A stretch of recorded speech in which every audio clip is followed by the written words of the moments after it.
Right, guys, welcome back. This is the Above Average FPL podcast. My name's Adam, and as always, I'm joined by Baker. How you doing, mate?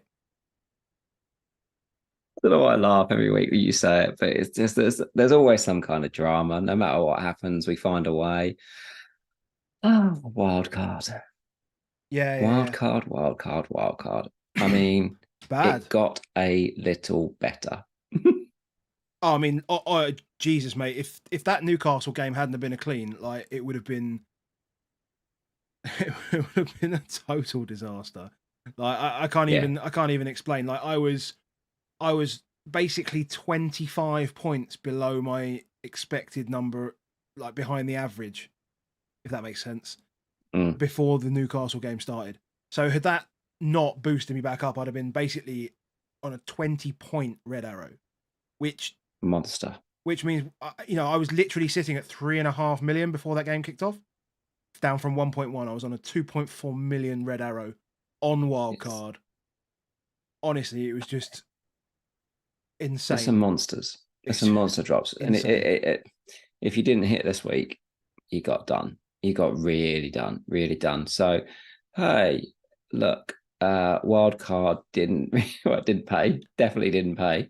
Do you regret it? Nah. No, and I think because if you look at, like, some of the, we'll talk about the players in just a second, but talk about the players that I got in. I'm pretty happy with the decisions that I made to bring them in. And you said, like, if I hadn't have wildcarded, I'd have had this, and this, and I'd have done this move, because you had a fairly simple move of moving Jackson on, right? And you would have moved him onto Alvarez, which would have been nothing anyway. But that was a simple move for you. I had so many issues / like just hedging problems as well with the Tottenham Arsenal game and all sorts of stuff that would have run through my mind. I don't think there's any way I wouldn't have wildcarded. So I'm not even going to pretend like I was going to go, oh yeah, I'd have brought in Maddison and got all these extra points and all this. No, I just wouldn't have. I just would have wildcarded. I would have wildcarded, and I'd probably ended up on the same team. I mean, I toyed between Doku and Diaby, and whatever, that cost me 2 points, and yeah, who cares? It is what it is. That's where we are. But it looks like there's some people in the chat that have had better weeks than us. Everyone's saying that like FPL Spartans. Somebody said they're finally above us. Who was that? Oh yeah, it was Crypto Block Dan. Said he's the first time he's been above both of us, and Spartans are saying, isn't everyone above us? And I'm like, yeah, probably. Oh, I mean, it's a bit cheeky. So harsh. But yeah, like, apart from maybe harsh. Pete had 49 points. Down to 1.5 million, 77 points for Mark Dorney. I saw Sam came in with like 93 points on a wild card. Sam Carr, shout out to you. I want whatever wild card you had. Phenomenal. But, phenomenal. Yeah. Yeah. I mean, I think the thing is, what we found straight away is you had to have Salah on wild card. That was the thing. And then we talked about it last week that the second that you then have that, you have to take some chinks out of the midfield. Like there was some bits that doesn't quite, you can't have them all. I toyed a lot about 2 from 3 from Saka, Rash, and Son. Yeah. Hey, if I got both of them right, I'd have probably been like, yeah, it was absolutely fine. Didn't. And yeah, we can talk about those players a bit later. But we knew that the defense was an issue for everybody. And it didn't matter for a lot of people that are not on wildcard because all of the midfield assets smashed it. Yeah. Just smashed it. So yeah, it is. I mean, I'm quite thankful that we actually had quite a good start first few weeks. So therefore, although these last 2 weeks feel like they've been as bad as can be, it's not too bad. It's not too bad. There's still so many people sitting around 1 million to 2 million in the ranks that it can move really, really quick. Our friend Jenny, he got was it 112 points 112. he got this week.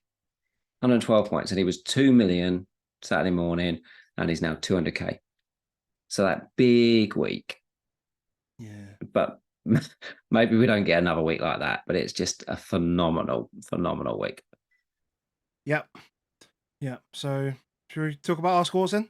Go through the teams for everyone. Mate, you sound miserable. I am miserable. Well, mate, I'm not just miserable. I've been drinking whilst on antibiotics, so I'm on a little bit of a low right now. Don't do that, kids. Don't medicate and drink. That is terrible idea. But yeah, I needed a couple of beers to watch the Tottenham Arsenal game today, and we will come on to that. We will come on to that. Trust me. We're okay. Yeah.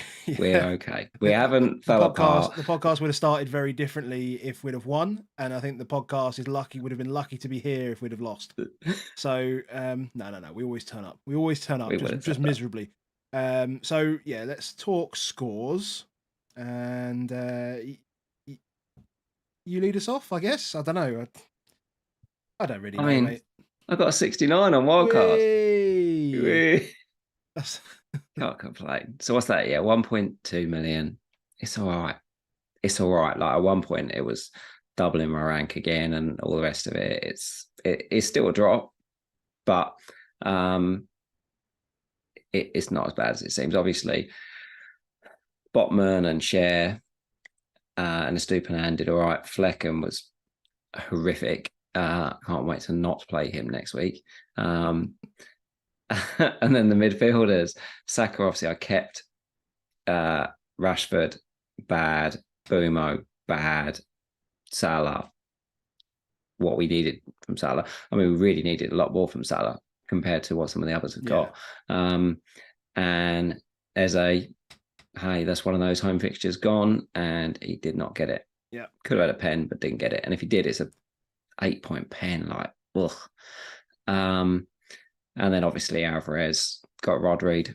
So we are where we are on that. Yeah, fair enough. So I'm 60 points. So yeah, the Newcastle guys did me good. In the end, I've obviously got the wrong one. I didn't get Trippier, but I've got Botman and Cher and Pope. So did exactly what I wanted from them, which is a clean sheet. So thanks very much, gents. And Botman with a goal was a bonus. Anderson, 6 points as well for Palace clean. That was, the Fulham game was kind of a target for that one. So that's good. So basically, the back line did exactly what it was supposed to. Doku, as you mentioned with Alvarez, I've got Alvarez as well, was completely screwed by Rodri, and we can talk about that. And Bumo was just one of those games where he didn't have the moments. Well, I think he had one, but and also then had to end up going right wing back. So he actually ended up as like the wrong. We were like last 20 minutes to be out of position forward. Well, he last 20 minutes as an out of position defender. Yeah, doesn't work. Rashford, I mean, again, lively, good, fine. And Salah obviously did what he did. Alvarez, and then I brought in Edouard. So Edouard has like the second most shots in the box behind Haaland for the first 5 game weeks, and then spends 87 minutes doing absolutely nothing against one of the worst defenses in the league, albeit they do have probably one of the best keepers in the league, it seems. They do. And then he went and pulled his hamstring. So happy fucking days for that. Thanks very much. Haaland captain, obviously. Cash on the bench. But Kabore on the bench. Yeah. 60 points down from 1.1 million to 2.3. Safety score for me was 75 points. You know, it's just it is what it is. It could have been a lot worse, and you know, had that 6-12-6 from Pope, Bottom, and Share been 2-2-2, I mean, I was genuinely in like 3.5-4 million category in that kind of zone. I mean, it's not missing. like there's so many engaged managers that nobody's missing. I always feel like the ownerships don't really reflect what you see when you go on Twitter. Like, I didn't see that many people without any Newcastle defence, but when I saw the ownerships for the Newcastle defence, I thought, yes, nobody's got them. But everybody got the Botman goal. Everyone's got something. Loads of, obviously, Trippier was massively, owned, and that's where actually the non-wild card was massively won, because it was really, really hard to afford him on wild card. So I've actually seen more teams that are non-wild card with Trippier than wild card teams with Trippier, as it were. You know, most wild carders had the double defence. Those that did have Trippier, I mean, they didn't lose to the crowd this week. So well on those. But we are where we are, mate. We are where we are. And I don't hate my team going forward, which is a good thing. You'd like to not hate your team going forward on wildcard. You was like with Edouard, I mean, you were planning to bench him anyway next week. So yeah, so for now, I'm not really fussed about moving him, to be honest. I mean, I think it's an easy role for me in game week 7. I'm not going to go and get Carlton Morris. I'm just not going to do it. It's such a trap. It's ridiculous. Like, the guy had basically next to no XG bar a penalty that should never have even existed. Like in every part of the law, it's not a penalty. Apart from the one angle that they seemed to they were looking at for so long, where you can't actually see the deflection. Like, why have twin? Anyway, it doesn't matter. We'll talk about that later. We can talk about it later. But yeah, no, it feels like quite a straightforward kind of role for me, because obviously I've got Ward Prowse that I can bring in against Sheffield United because they're so great at set pieces defensively, which is nice. And yeah, the rest kind of just works, right? Yeah, I mean, we're gonna have to obviously talk about the fact that we had no Spurs, because that's there, but we'll talk about it when we talk about the North London derby. Yeah. Okay. Yeah. No. Fair enough. We can do that. So let's just do league and then the normal plug spiel, and then we can get straight onto the games. So shout out to everyone in our public league. So Ella is still top of our public league. She was top 4. Now down to like 670. Was 110, I think, last time I checked. But all chips played. 442 points is still pretty damn good though. So shout out to her and to everyone in the top 10. It's all very well, playing all your chips, but you still got to smash them. And she's got 70 points on most people that you see. She's usually chips well. Yeah. So far, so good. And shout out to those guys in our Discord league as well. Jonathan Cohen has just nipped into the top there, and just nipped over Kev, and as has Sam, who is in chat. So hello to you, Sam. 387 points and 382 points for you guys. If you want to come and join us in the league, the code is 1Feb93, or you can come and join us patreon.com, /aboveaveragefpl if you want to get involved in the Discord league. And yeah, make sure you hit like if you do enjoy what we're doing, and hit subscribe. Some really cool stuff going on. There'll be some stuff tomorrow as well, I think, but we'll see what happens then.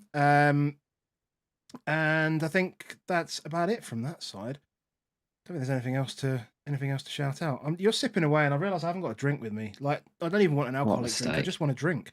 You had drinks this afternoon. Yeah, I'd like loads. I had too many. Right, let's talk games. So first of all, we have got City versus Forest. So obviously, City won this relatively comfortably, and not even a stupid red card could really stop them. Although it obviously gave Forest a bit of buoyancy in that second half, bit of something about them, a few chances and whatever. But Ederson made a few good saves, but they're just. I mean, that Foden goal, like 46 passes, and then just Walker making the same run that he made 10 days ago for England, like the identical run. and then just knocking it back for Foden, who just slams it in, and then Haaland with his easiest header of his life. I mean, there was no way that was going anywhere else but in the goal. I mean, what else is there to say about this team? Like, it's just ridiculous. So good. We'll never know because, like I say, Rodri's done what he's done. But you could tell first half you were like, this is a massacre. You know, you would not have been surprised if this was some kind of cricket score, you know, from them either. But the game kind of died off as a contest. Do you want me to tell you something? Because obviously I play So Rare as well, right? So I have Rodri in So Rare. I have him in a number of my lineups. So after 33 minutes, he had made 69 accurate passes. It's big. In 33 minutes. Like, it was just absolutely insane. Then obviously he gets sent off, but like that just tells you the level of control that he has, and like the pockets that he picks up is just it's crazy. He comes in at centre back, comes in centre midfield. He's all over the place. Such a good player. It's going to be, but there's still, it's a big loss for them, but they have still got ridiculous players. Kovacic should be back. Nunez seems to have slotted in really, really well. Cameron Phillips obviously is there. Bernardo is there. It just probably makes the likes of Alvarez and Foden again, they're going to have to really rely on them even more. They're going to lean into those players because they're the ones they've got. I mean, Alvarez was fantastic in the half that he played, but no points to show for it because they had to come off. Do we know if Rodri's sending off, does that impact the Carabao Cup? Yeah, it does, doesn't it? There was a lot of talk last week about this, about whether yellow cards count. So like yellow cards don't, do they? No, yellow cards only relate to the competition they're in. Otherwise, people would just do it to just get people get out of games. As it was. Whereas red cards count regardless across the federation or whatever. Yeah. So we've got so he doesn't play obviously against Newcastle in week, which he wouldn't have played anyway. So he then loses 2 more. So he won't play next week against Wolves, and he won't play the Arsenal game. That's the biggie. Yeah, that's the biggie. Yeah, true. That's so it's not good, but they'll be all right. They'll be all right. You know, nobody's selling their assets now if you've got them. I could be convinced to move on Doku, but then that was already really a planned transfer for game week 8 anyway. So exactly. Nothing really, anything different there going to have to happen. But yeah, you're right. I don't think this changes anything from. Does it change anything from Forest point of view, or do we just accept that, you know, when you're a Premier League team and you have 11 men, you should be able to create chances against a team that has 10 men, even if it is City? It's just what is the point in spending any more time on this game in terms of trying to read one where someone's been sent off? Because we know that City can just put a level of control in enough that keeps himself in it. So they did, have one decent chance, but other than that, they very much limited them. Yes, you can have a bit more of the ball. Yes, we'll be okay with it. Haaland obviously should have made it and got his brace, but didn't. I guess standard. Haaland's getting nowhere near the bonus regularly unless he races. Like if he scores one, he isn't even in the conversation. No, but that's not unexpected because he doesn't spend a lot of time on the ball at all. Like, he's just efficient, right? So that doesn't surprise me. And City aren't a quiet team. Like, we used to get these like Jimenez's that used to rock up, and score a goal, but the team did nothing, and so one goal was fine and get all the winning goal bonus and all this sort of stuff on top. The goal scoring 24 points, and away you go with 33 points, and that's enough for 3 bonus. But that's not what happens with City because just they're so dynamic. They create so much. So then when he misses, he does miss a lot of big chances. He's missed 1 here. Obviously, he missed 5 last week, so he will get negatively impacted by that as well. So but you still, it's not really, it's still not a conversation, is it? You still just captain him and away you go. Well, 1 more week, maybe. Game week 7. But, there are still going to be people that are going to take him on with Morris. There will be people that do it. There will be I will enjoy the odd people that look at West Ham and think, is there someone I can, Bowens, JWP, you captain JWP before, sure. Don't do it. Don't. Trippier, home to Burnley. Oh, Trippier no. against his old club. Don't. I mean, you could talk and me into then obviously you've got Bruno and Rash at home to Palace, as well as Arsenal away to Bournemouth. That's not a close pick. No, maybe not them ones, but No. there is fixtures this week. There is fixtures. There is a double. There is Arsenal at Bournemouth. There is Newcastle home to Burnley. There is West Ham against Sheffield United. I don't think it's. You don't think it's as clear cut? This after you're we just saying got he's done. going to be like one. He's going to be 190 anyway. So like, who cares? Yeah, but then in 8 and 10 away to Arsenal and United. I don't know. We'll see. I just want to keep an eye on it. We've got podcasts to do before that, mate. We can make those decisions later. That's fine. Keep an eye on it. Burnley versus Man United. 1-0 to United. Obviously a ridiculous. I realise Johnny Evans is sneaking in on your little. On my head. On your head there. I'll just drop him down a touch there. No there you go. But like, firstly, what a pass from Evans. Secondly, what a finish from Bruno. But outside of that, it wasn't really a great game, I didn't think. I watched bits of it and I just was... You just expect United to have a better level of control on these kind of games. And I know it's almost, again, like thinking that Burnley are the old Burnley when they're not. And they're definitely more front foot. They definitely create better pockets of possession than they've ever, than we've seen before. So like Company's got them playing quite nicely. I mean, they obviously need to then turn that into goals, but yeah, just it never felt uncomfortable for United. I don't think. I know I made a couple of good saves, but they flattered Burnley. I thought they were really busy. There was loads of good movement.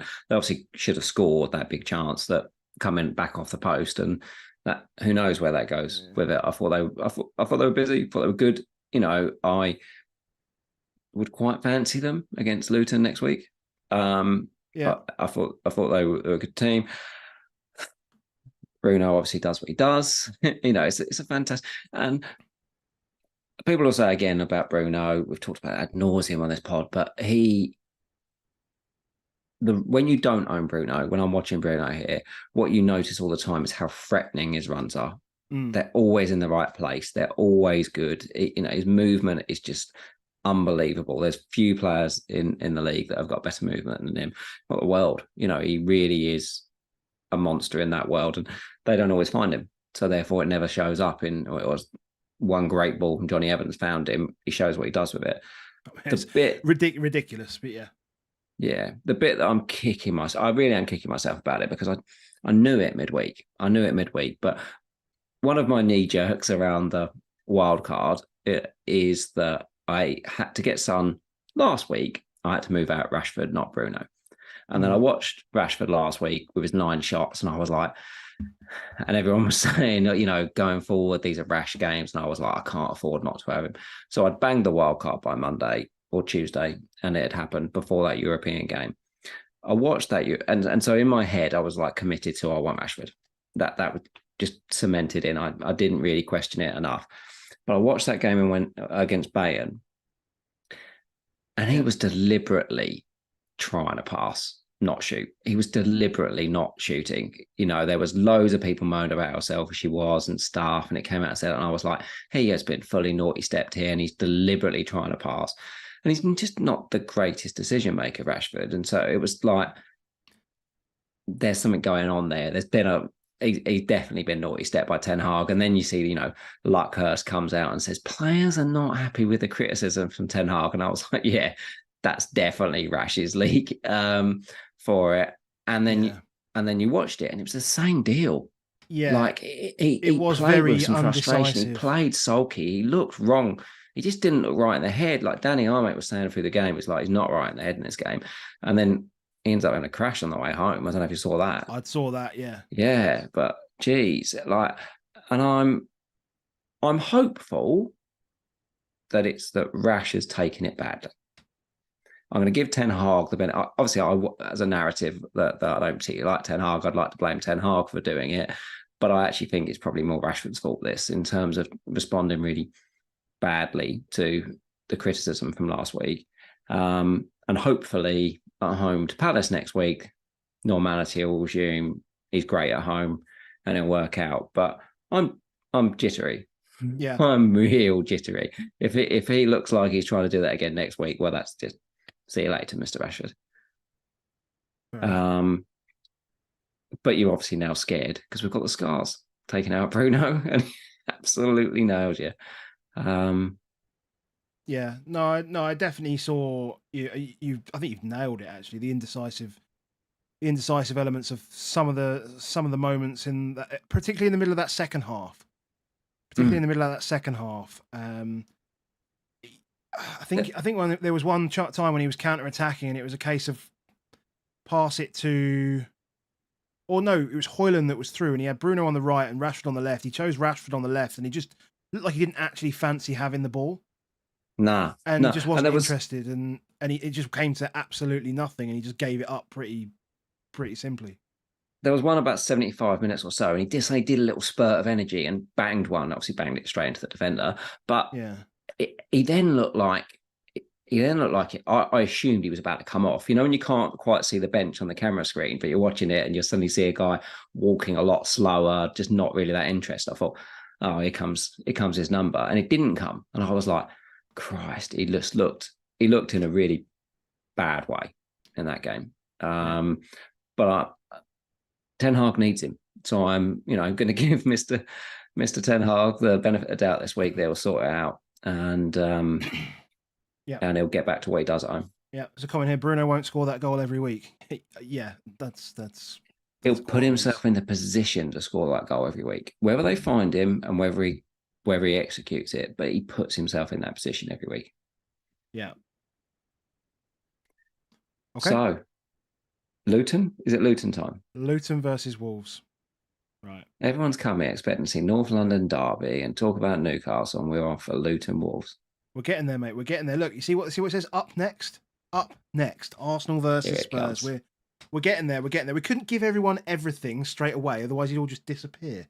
Can't have that. We do like having people watch. Hold on. Yeah. That first half is just. That first half is just.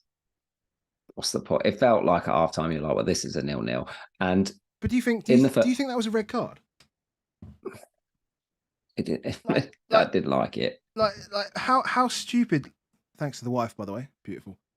How stupid. I mean, like, I get it. I do get it. I was watching a match of the day, and I thought this is ridiculous. He's literally, was it Lockyer? Literally, like holding his foot in between his legs to stop him from joining an attack.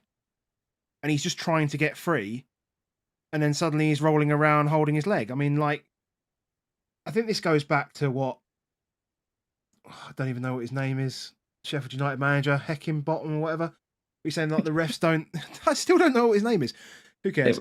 You won't need to, mate. He ain't managing another game in this league, so that's no issue. That's true. Like the refs just don't know how football works. Like. It's just a ridiculous red card. I can't believe, one, that was given. Two, the penalty. Like, let's just do these before I want to talk about Neto's goal, because Neto's goal was a lovely. We'll do our weekly moan about refs, but Zoff messaged me this morning. I'm literally going to have to go and still find his name again. He said, who on earth was that ref in the Luton game? And I was like, I don't know. Josh Smith was the ref and John Brooks was the VAR, and I was like, I don't know who these people are. I just don't get it. I just don't get how you get to that decision. I mean, I think Gary O'Neill said it pretty clearly on Match of the Day. Like, when the ball changes trajectory off a part of the body and then it hits your hand, it's not handball. It's simple as that. Like, forget everything else that happens. That's it. It's done. What really annoyed me about the penalty was Doc. So Doc comes running over to the ref and says it's hit, like, because he's the next closest person to it, runs over and says knee. Now, it's really easy to blame VAR because they should have done it, but it's this bit we've talked about, this arrogance of I'm not listening to players. In fact, if you talk to me, I'm going to do something. Because surely the ref just says to VAR that the Wolves guys are saying it's hit his knee first. Can you just check it? And they then look at the VAR 5 goes, different angles. VAR goes, yeah, I'll check it. Yeah, it does it his knee first. Oh, right, let me come and have a look at it. Yeah, okay, I'll turn that over. It's like really yeah, because I get it being given at the start, right? You obviously get it being given because he's on. Did that happen? Yeah, it did. Oh, yeah, great. Sorry. I didn't see it. I just saw the hand. Oh, fine. Move on. Yeah. Let's just move on. So I'm not going to punt on Morris this week. That's not happening for me. And you think you won't? Definitely not. Definitely not going to. No. Honestly, genuinely, because Jackson, obviously, people now have to move Jackson out, isn't it? So it forces the hand of doing it. So you've got to look at it and say the obvious 2 players right now are Alvarez and Morris. Yeah. That's how it looks. Well, Alvarez obviously has Wolves away and Arsenal. Sorry, both away, aren't they? Yeah, both 2 away games, Wolves and Arsenal. Yeah, keep talking. I fully get it. Fully get it if people wanted to go Morris and say, I'll see, I might have missed the boat on the Alvarez one, especially if they haven't got the money. So is what it is. Apparently we're buffering. Yes, I'm aware. I do see it, but I don't know what to do about it because I'm not really a tech person. But I hope people are still hearing us. I'm okay. I may have to. I don't know. Problems, guys. Yeah. I'm just trying to sort something out right now. I don't know whether I can do anything from here. I'm okay. You okay?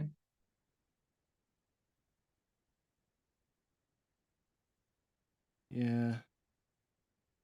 Bit jerky. Well, again, yeah, I know. Maybe the I know link needs a refresh, we're telling. I don't really know what to do about that because it really is not my.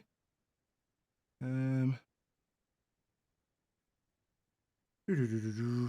you still hear us though? Is it still Is it just the video? Is it just the video, or is it actually the sound as well that's a bit jerky? I can see something that's just saying it's dropping frames. It's dropping like all of the frames, which is really a bit of a shame, but I don't know why. I'm just wondering whether I can listen fine. Okay, very bitty. Well, we may have to just re-upload this when we finish then, because it'll be recording okay. So Video lags and buffers. Fine. We'll just crack on, mate. We will crack on. If it gets better, then it gets better. Hopefully, if it does. If it doesn't, then we apologise and we'll see the numbers drop, and we'll try and sort it out.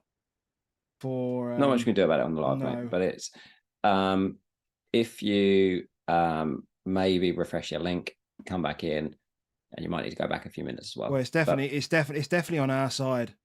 It's definitely on our side because I can see it on our side, but I don't know what to do about it live. We're back up. Right. Hopefully that is us back up. And if it is, that's good. Fingers crossed. Right, carry on. You getting That's that game done. I ain't getting Mo Morris. I'm going to play Kabore. We're all good. Yeah. Okay. Fair enough. Yeah, I think I'm going to be playing Kabore. And yes, Ron Waffles, we have turned it off and turned it on again, and now it's working, which is beautiful. What more can you do? Which is just in time because now we move on to the big one. This is going to seem like, from a bit of look back, that we spent 10 minutes talking about Luton. No, absolutely not. Absolutely not. How did you feel?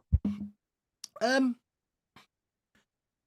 feel like we continued to play the game that we wanted to play throughout the game, despite how the game was coming at us, if that makes sense. So, like, yeah. Arsenal were ridiculously good at pressing us. Like, Odegaard was an absolute monster presser today. Like, he was everywhere.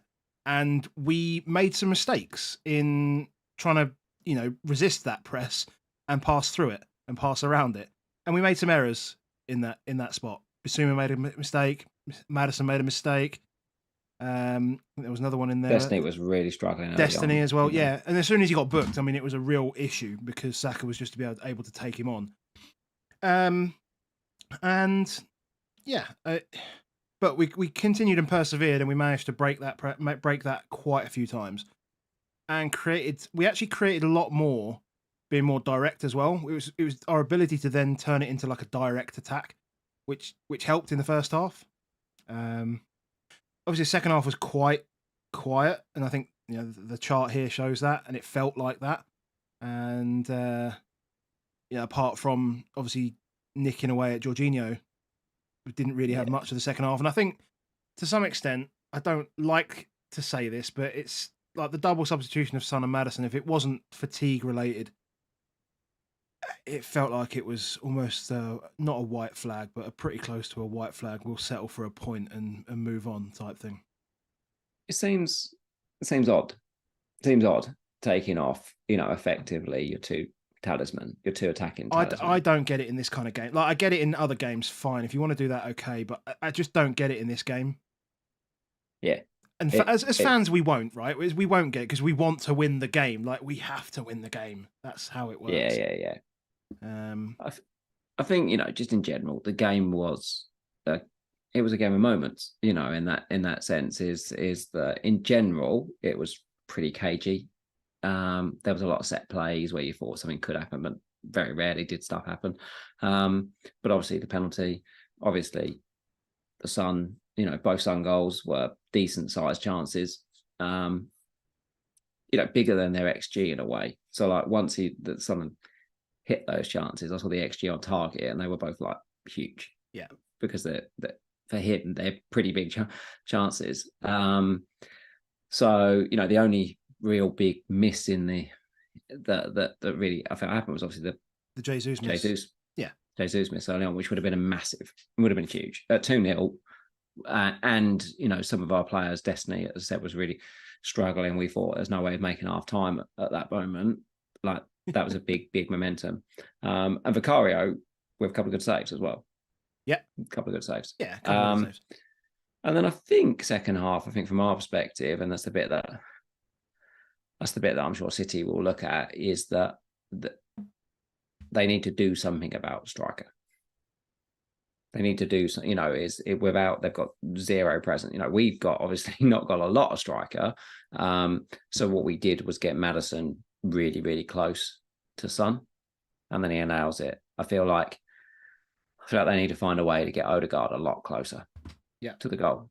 And that's more difficult for them because, he could do that more when they had Rice and they had Xhaka. Now they lose Rice, obviously, in this game. Partey's done, so he's not there. And obviously you lost Xhaka. So that part of not being able to keep the control in the middle meant that they couldn't then get high enough, in creation. They could do it out of possession. So out of the press, they look like they're really high up and stuff. But in possession, it's quite hard to break down. You can see why so much of their chances are coming from wide men crossing all the time. And then obviously added to that, I will say, really unfortunate. You lose Martinelli and Trossard both from that side. Yeah. So you've not got the ability for somebody to get up there, and then you lose one side of the crossing. It's tough up there. So they're gonna need to find a new option for themselves in terms of how they play. That means that they can. They had a fair amount of control about how they can really break teams down if they sit in, because everyone knows it. Once team watches how to do it, they're like, oh, okay. Yeah. That, we're going to face that when we play Luton and Fulham soon, is that because we didn't break down Sheffield United, teams are going to look at that game and try and use that as a blueprint against us. Questions around, do we think Son stays up top? What do we see happening and all those? I don't see anything changing. Yeah. I don't see anything changing. I don't see anything changing, but I still think the Manor Solomon isn't good enough. And now Brennan, that looks like it'll be a few weeks. That's annoying. So then you're like, well, what do you do? And especially when there's either easier games coming up, potentially, like I would definitely run. I think he's run it. I think he run Solomon through there, and I think keep it as it is. I think Richie comes back in, mate. I just think I think they have to find, even if Richie goes off the left. Well, I wouldn't dislike that as much. I think they'll just try and create ways that create more avenues. So I think they'll do things that they can find work for them. There's not a huge amount of numbers, but we're still seeing he's not letting Son make more than 75 minutes. That was the bit that swayed me in the end on it, because I was looking at it, I was like, I can't put Son in my team over Saka when I know that Son's probably not going to play 75 minutes and stuff, and we know Saka's on pens and we know where he's at. So I went the Saka way, disgusting man that I am.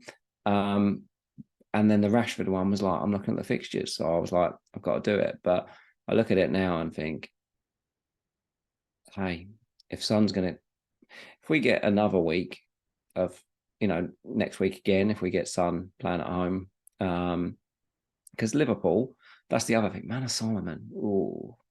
But maybe he can't play Son through the middle, because maybe he can only play Son through the middle, because you wouldn't have wanted Son at left wing really against Saka, and you won't want Son at left wing against Salah next week.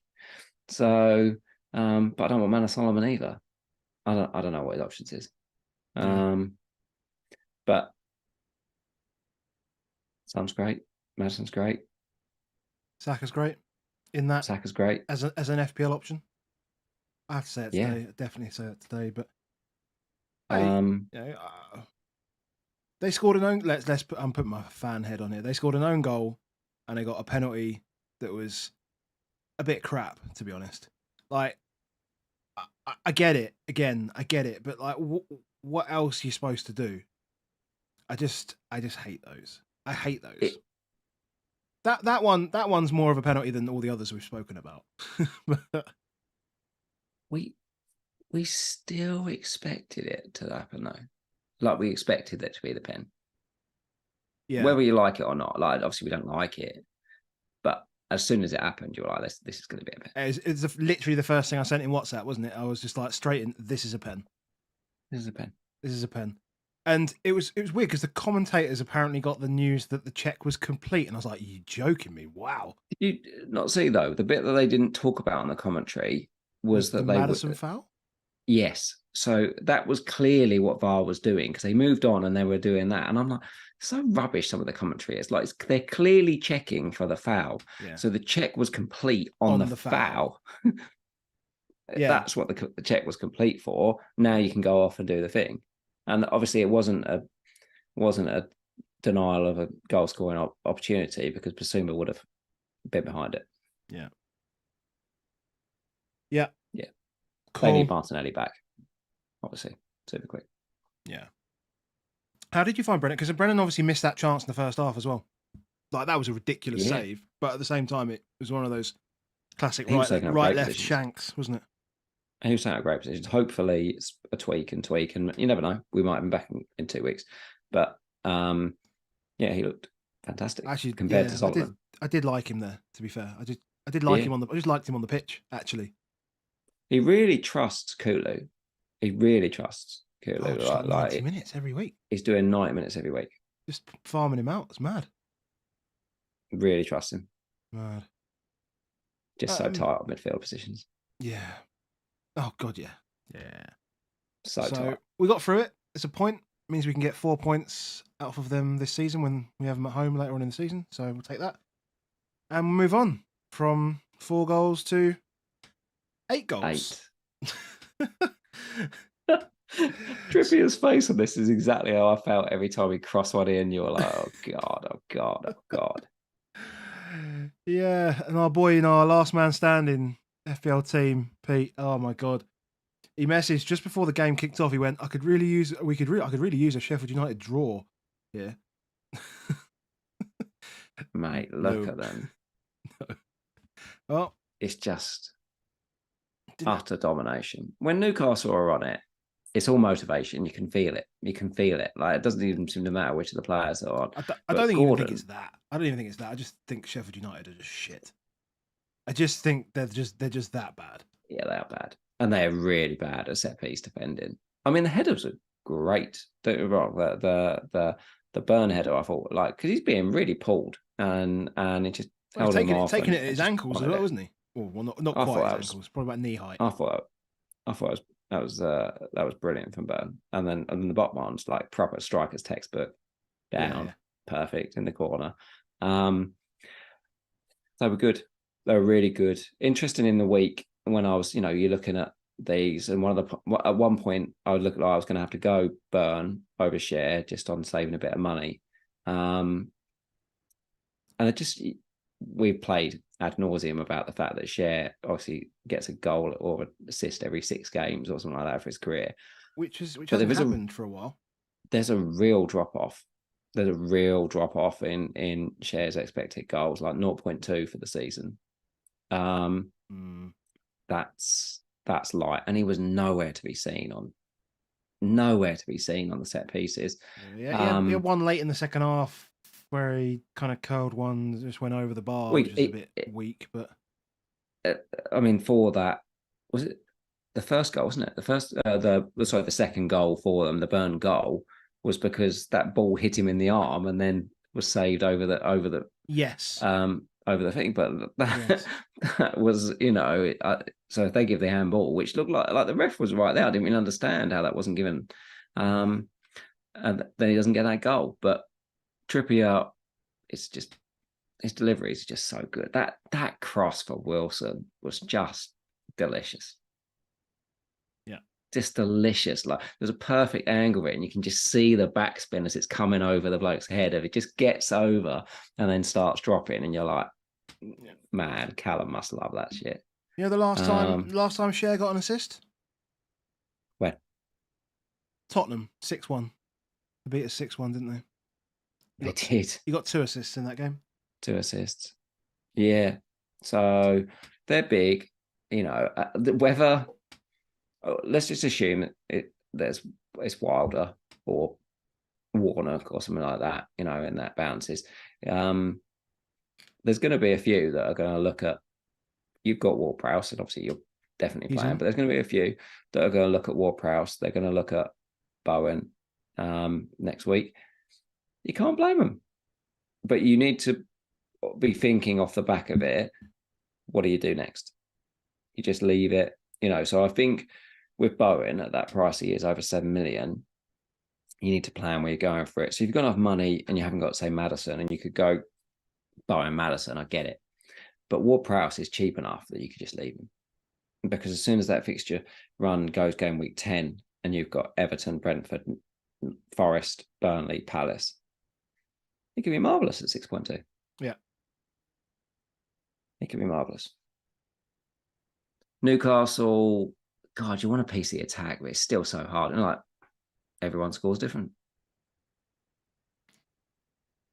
Yeah, it's a bit more tough goal. It's a bit more difficult when you have. I mean, how many different people got a return? What, 8 goal scorers? 8 goal scorers, yeah. And how many different? Well, Trippier, 9. I don't know. Everyone going on it. Everyone but Share and Pope, basically.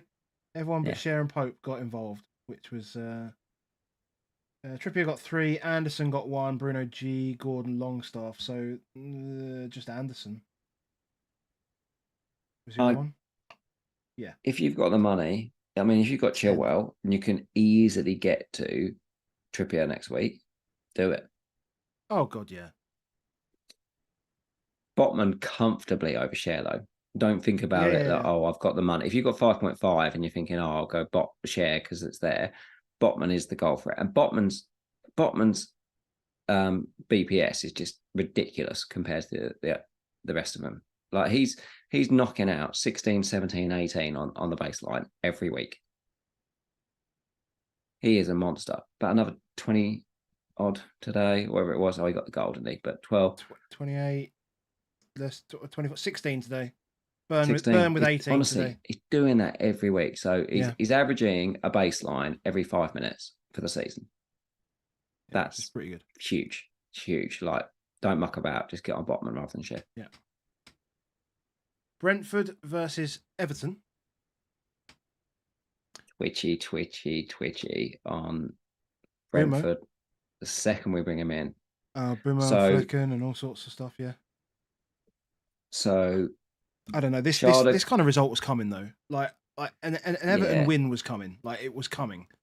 We all saw it. What obviously did, so there's a few things that didn't help Brentford here, because we'll mention Brentford first because a lot of people have got Brentford assets.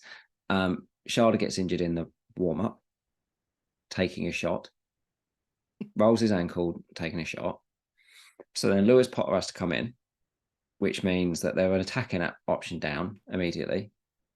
And therefore, you're not getting necessarily what you'd expect going forward, and potentially it just has a bad impact on all of it that can happen.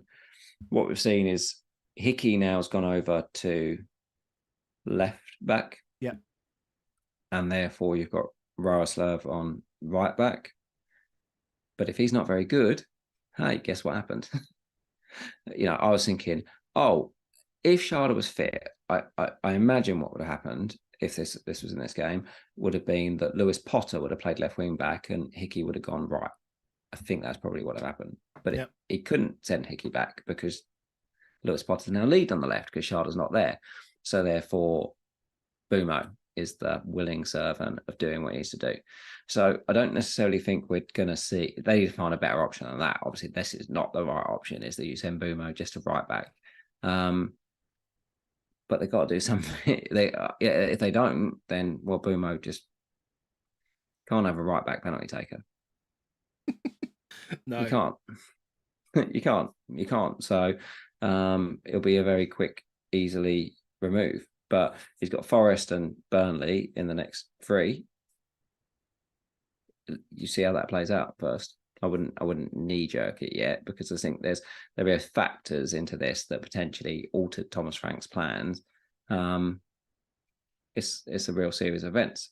What you have seen as well, we heard this all last season, is they don't win games when they have more possession. Guess what? They had more possession in this game, and they were really bad with it, because the second that Everton nipped it off them, they were great going for. I thought Beto was really good. Yeah, I liked him. Oh, he's I don't know.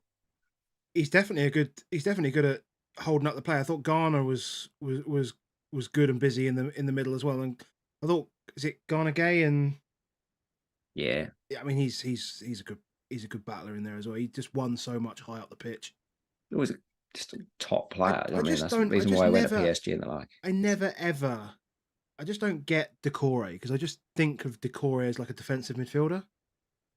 Yeah, he's not though, is he? He likes to. He's a big marauder, isn't he? Go forward and do those. When he is a marauder, I mean, he almost scored an identical goal to the goal he scored. Yeah. What I did like was that they very much favoured that left hand side, and it was like, right, Decore is going to pull left, and Mikalenko was quite high on the left.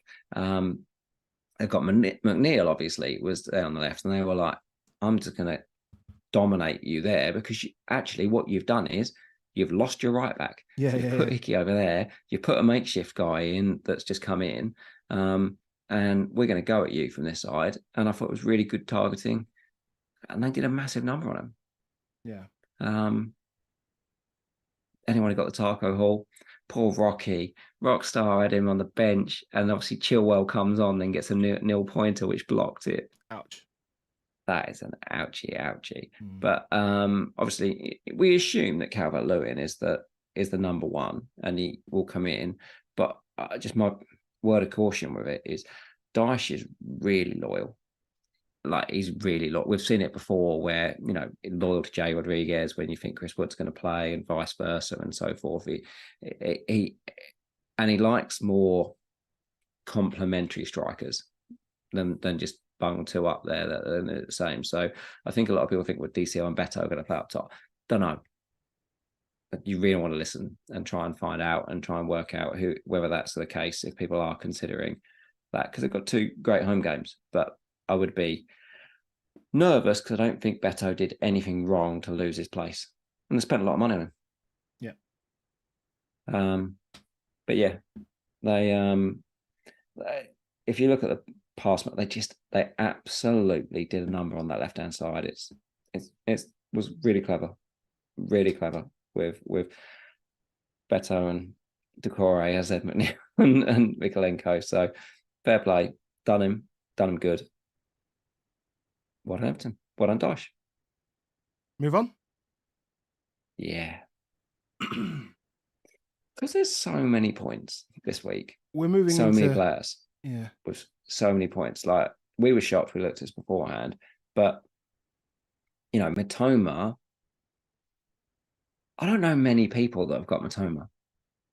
Like, if you look at your mates and see who they've got, it's like a 1 in 5, if that. But 50% owned, doesn't start, and I was pleased he didn't start. 50% owned, I was like, oh, he doesn't start. That's okay. And then comes on and scores within 30 seconds of being on. When Bournemouth had they had the kickoff, and he scores within 30 seconds of it. Yeah. Scores again. Reminder that he's really good in the air. Times that run so well, does it so well. He's just a ridiculously good player. Yeah. Let's just not forget that he's a really good player. And he'll continually churn points out. Can't wait to see what he actually finishes with points for the season this season, because he is that good. But I don't see many people with him. He is the big rank. If you didn't have it, understand that you lost over 6 points. You know, nearly 7 points. 50% owned, 14 points. You lost nearly 7 points on your week to the crowd. That is phenomenal. Huge. The biggest for the weeks. Do you think Verbruggen keeps his place? Like, you can't, like, wasn't one of the reasons De Zerbi binned Sanchez because he was rubbish with the ball at his feet, and then Verbruggen just makes that kind of mistake. Yeah, he obviously, you don't know the conversations, do you, about Verbruggen coming in? You don't know, but it sounded like from the conversations Verbruggen said, it was that I'm coming to be number one. De Zerbi loves me. He's told me he loves me. That was kind of the statements that Verbruggen made, and you just don't know how loyal he is to that. But he kicked out Sanchez before. Sanchez, who's never looked better than what he looks at Chelsea. We'll talk in a minute, but yeah, I just think Steele's a better keeper. Interesting. They've both got clangers in them, though. You know, it's not like Steele's without a clanger. Yeah. I'm just so surprised that they just didn't create anything. Do we think this is just like trying to run off some lactic acid from Thursday? Just trying to get some running back in the legs? Do you think they're just squashed by Bournemouth early on, shocked by an early goal, and then? I think he didn't. I think he went. I think he's just well planned, De Zerbi. Like, I think we have to just remember he's just a class manager. He went strong on Thursday, but he clearly had it planned. Half-time subs, and we are going to go at you, and there's very little you can do about it. Look at that second half. That's just classic Brighton. 2 XG and a half, basically. It is monster. And Estupiñán, he's going to be benched a lot in the next few weeks. I definitely wouldn't sell him, because we will definitely want him in game week 10. And he'll definitely get some bench points, because he's class. Yep. He's class. Nothing else to add, really, for either team, because Brighton are hitting some bad fixtures now. But there was such a hard... There's got to be bigger problems in your team than selling Brighton assets. Yeah, that's fair. Yeah, that's fair. Got to be. Chelsea versus Villa. And you just mentioned Mr. Sanchez, who is making ridiculous save after ridiculous save at the moment. I mean, I don't think there's much he can do about the Watkins goal. I know it's a small chance, but, you know, it's just so well struck. Obviously, he's a couple of really good reaction saves from Zaniolo and stuff. But, I mean, the talking points of this game are going to be all about Jackson again and Sterling missing big chances, and it just feels like they're never going to score. Obviously, Chilwell got benched again, like vice captain Chilwell, while he's like vice captain of the team, and the club captain is injured, and he's not playing him. Like, Here's one. Doesn't make any sense. Here's one for points chasing, even for -4. Sterling and Chilwell to Trippier and Ward-Prowse. Yeah, that's easy enough. I do not hate it. I can see him doing it, but I do think that Sterling was quite close to me on wildcard. I really liked the idea of still keeping him in. I watched him today and I thought he was really good again. Continually say it. The problem with Chelsea is the 10. The 10, the 10, the 10, the 10, the 10. It is killing. Enzo is not the 10. He's never, ever, ever going to have the end product to be the 10. You've bought £110 million centre midfielder and you're trying to play him as a 10. Stupid. He should be in centre midfield. Like world-class passer, world-class, more deep line playmaker, stroke box to box, whoever you want to play him, but he's not £110 million number 10. Yeah. Just hasn't got that in him. And therefore, it puts so much pressure on Sterling. It puts so much pressure on the striker. It's easier to defend against, is you can make them a bit difficult. Jackson did really well. Didn't do anything wrong for the chance he had. But he then did that stupid bookings that he always does. And you've just got to sell him. Yeah. Just get it done. Sterling, I think, is actually a relatively easy keep unless you want to free up some money to do something else. And then I get it. I get it. Chilwell. I mean, you've just got to sell him, haven't you? If you've got him. If you haven't moved him on already, just got to go. Yeah, but a lot of people have got Chilwell and Jackson. And then it's like, what do I do? But it's tough in front of Fulham and Burnley coming up. I mean, but neither. Even for a hit though, would you not expect Trippier to outscore Chilwell by 4 points next week? Yeah. Yes. So if I could free the money up with a good move on Jackson, so Jackson to Morris frees the money up for Chilwell to Trippier. It's like sometimes you get those perfect shots where that's not what you necessarily wanted to do. But, we have it in golf. Like you have that weird thing where you're just sort of behind a tree, but you've just about got enough out of it. And if you just did this, it'll work. It's normally those shots work out better than if you're middle of the fairway because you don't, it just blinkers you into, just do that. And it's fine. Like, so if I had Jackson and Chilwell, Morris and Trippier, thanks very much. Especially if I've got wildcard in hand. Like, just do it. Yeah. Yeah. Just do it. Gusto red card? Look, it looks awful. It looks awful on the replay. When it's snapped and frozen down, looks terrible.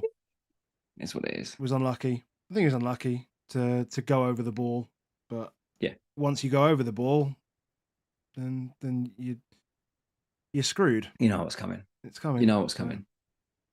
And Villa Watkins obviously just finally getting his first goal of the season. Must be his first goal of the season. Yeah, it is. Yes. Great.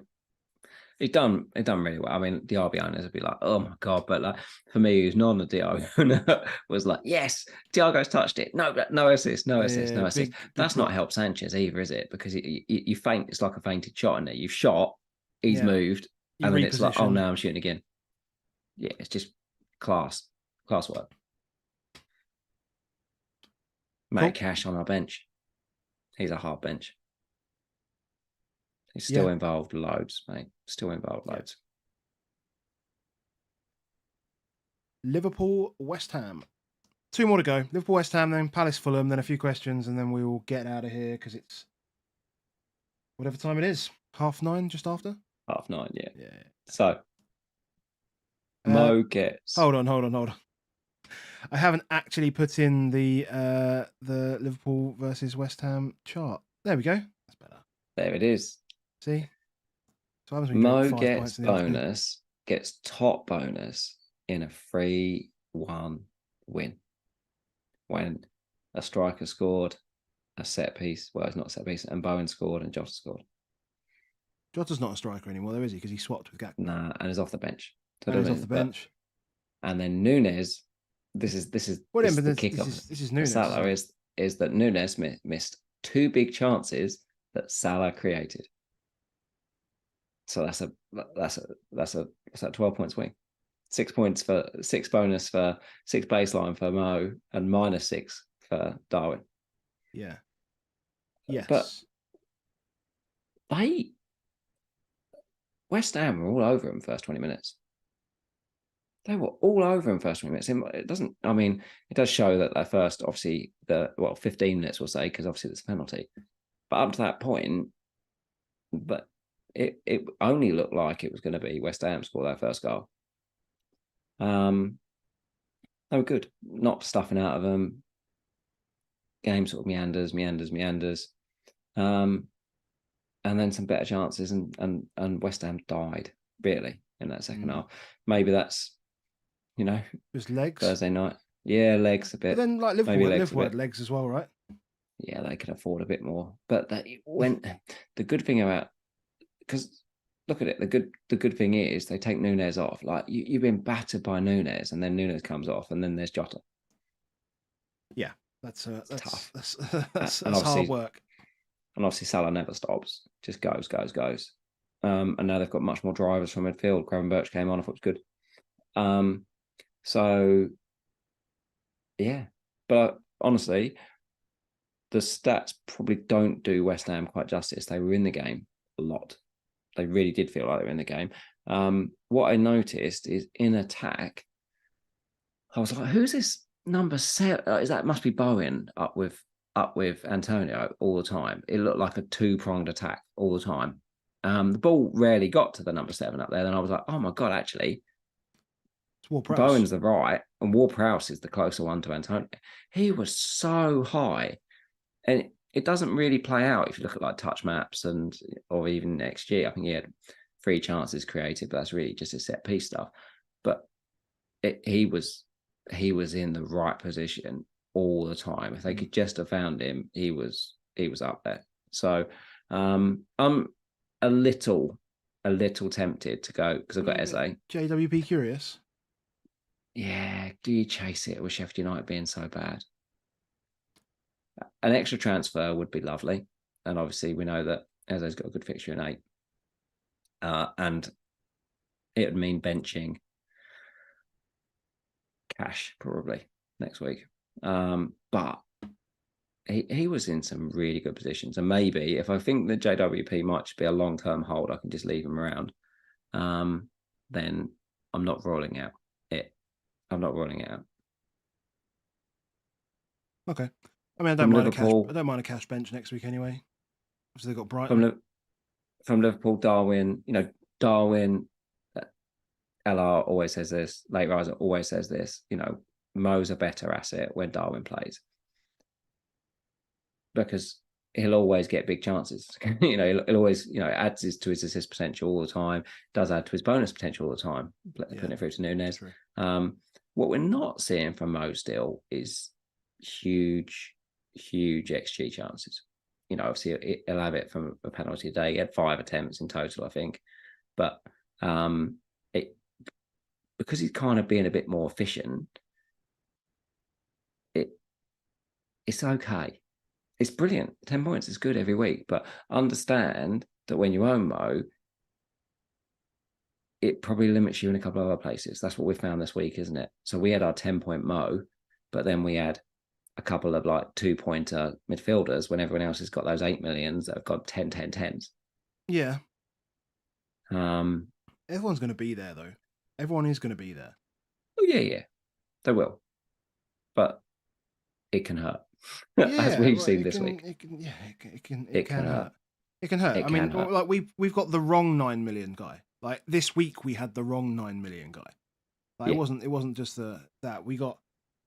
But it's easier to get the right one when you got 4 of them. Yeah, that's true. Do you know what I mean? Yeah, that's true. That is true. So onto the cheapos. Leno. Yeah, we might have said that we didn't want that Leno was a bad pick. Did we say Leno was a bad? What did we say? I find it really difficult. But what we do know is Leno finds a way to points. He's found good way to points last season. He's finding good ways to points again this season. Well, he's plus 3.5 for expected goals prevented. So, like, he's top of all keepers now. If he has 10 to 12, 10 pointers, and then just ticks away with 2s and 3s on the rest, it's fine, 160 points.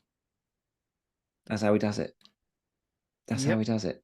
And you just claim those big ones as wins, and then you just say, okay, well, I've already had those, and you rotate him out for Areola elsewhere, and everyone's happy. Yeah, I mean, when the fixtures are just horrific now. The fixtures are just horrific. They always were. Game week 13, you've then got Wolves, Forest, and in a 6-game stretch, you've got Wolves, Forest, West Ham, and Burnley all at home.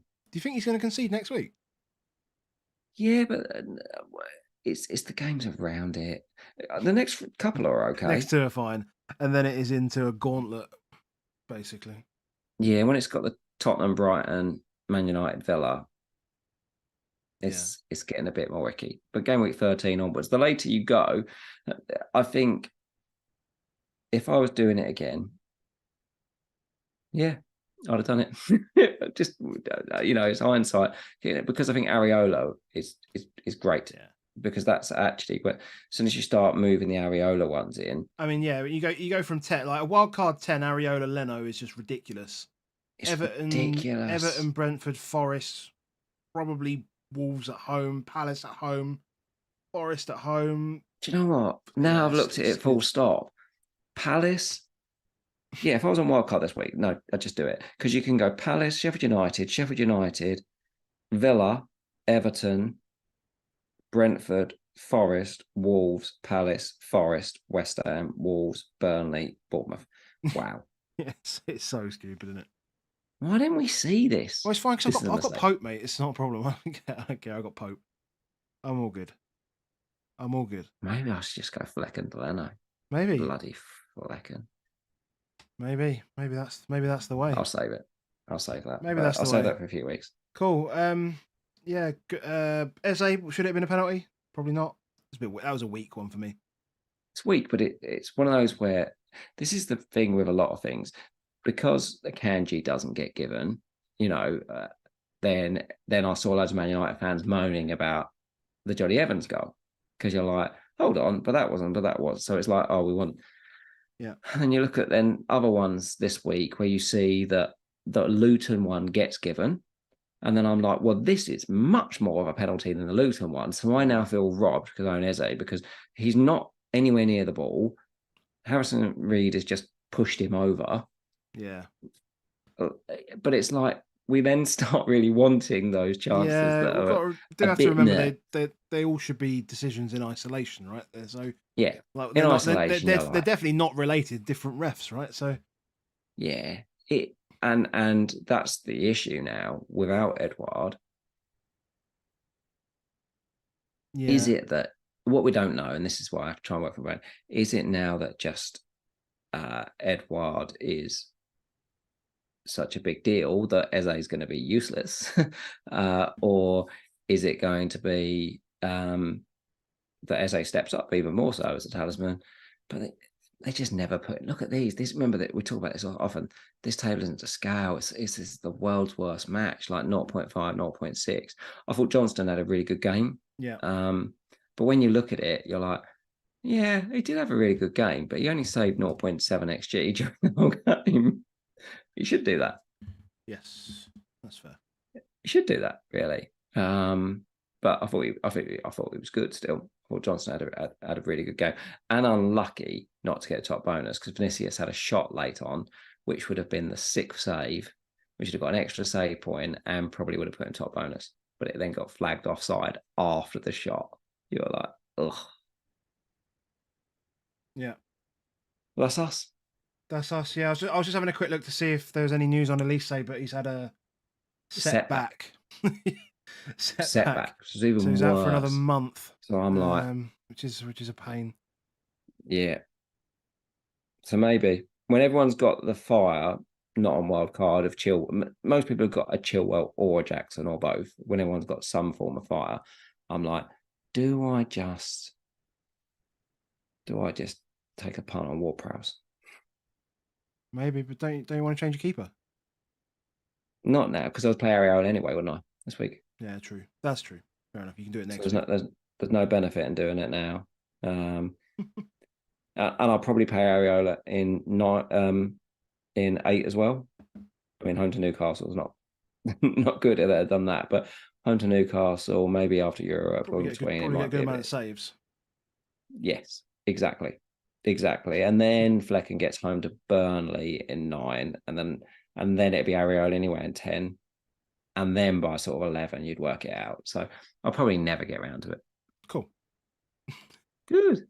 But we can just regret it. Sounds good. Sounds good. Well, thank you to the 466 of you that are in here right now. Really appreciate you all being here. If you have any questions, feel free to pop them in the chat. I saw this question from Frostbite. It says about get Trippier and possibly block the move for Salah, but get Darwin down the line, or get Sheff for Chilwell. Look, as I said, non-wildcard teams that got Trippier in and has still had the plethora of £8 million midfielders, they were definitely the winners this week. Mm-hmm. They were the teams that got the 80s, 90s, 100s. So that still seems like it's the right thing to do now. But when it's Everton, Forest, Luton, Brentford, from 9 to 12, you have to ask yourself how comfortable you are with picking the alternative to Mo.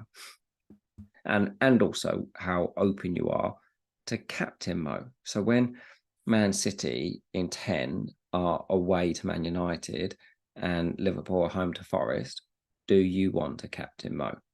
And if you do, you're there. Because once Newcastle get past that game week 10, and they've suddenly got, admittedly, the good thing for Newcastle is that their away games are easier and their home games are tougher, and they're fantastic at home. So between 10 and 14, they could still just keep 5-6 clean sheets in a row. The one brilliant thing I saw in Newcastle was that they really were working so hard right to the end for that clean sheet. They were pressing all over the pitch. They wanted it. I mean, when it came up 6 minutes injury time, I was pacing the room.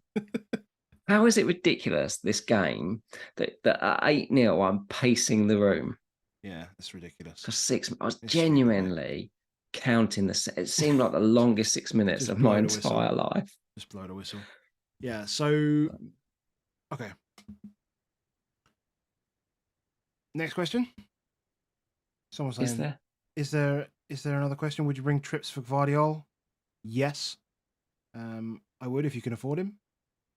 Here's one. Is going Tarkowski and pairing up with Pickford against Luton and Bournemouth genius or insanity? That's insanity, I think. Estu and Cash next week. There's quite a lot of people now with both those. I'm one of those people with those. Okay. Villa at home to Brighton. Estupinan or Cash?